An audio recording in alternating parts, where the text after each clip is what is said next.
These are healing trauma reminders, and the topic today is pleasure shame. So let's break those two words apart for a second because I think it'll be easier to understand. We'll put shame and pleasure, pull them apart. Let's start with shame.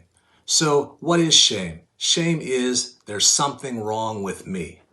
Whereas the mirror to that is guilt, but a huge difference. So guilt is I did something wrong. Shame is there's something wrong with me. So what happens when you bring that other word in there, pleasure and shame?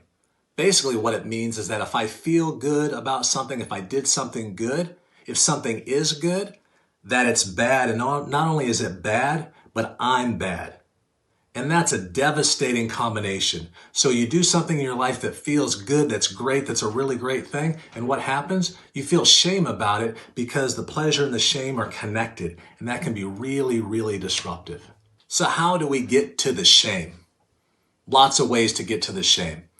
Few examples. One real basic one that many of us have experienced is having a critical parent that's constantly telling us that we're not doing a good job about things that we actually probably are. So we're just getting shame messages over and over and over. So even though we're doing something good, pleasurable, we feel shame about it because we're being told that we're a bad person and we're not doing a good enough job. Another way is sexual abuse. Pretty basic, but pretty powerful in that we have no control over how our body feels or reacts when somebody is abusing us in that way.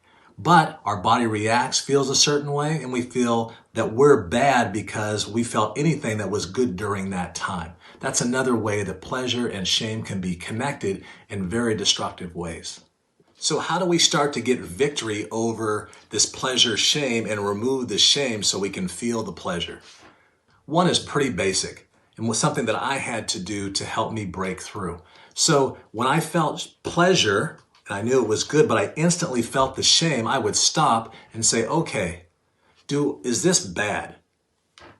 No. Am I doing something wrong? No. Am I hurting anybody? No. None of these things are true. So this pleasurable thing, it could be eating a bowl of ice cream or something as basic as that. Do I need to feel shame about it or can I just enjoy it? And so I would tell myself, just enjoy this for 1 minute. And then after a minute, if you want to feel bad, go ahead. And then next time I had a bowl of ice cream, I would do it and maybe for 2 minutes. And next thing I know, I could complete that thing that was pleasurable, even though it's something as basic as ice cream, and I could enjoy it even for that little bit of time. And I would start to do that in many parts of my life. And I started to get better, break through this block I had around pleasure, shame, and just stick with the pleasure and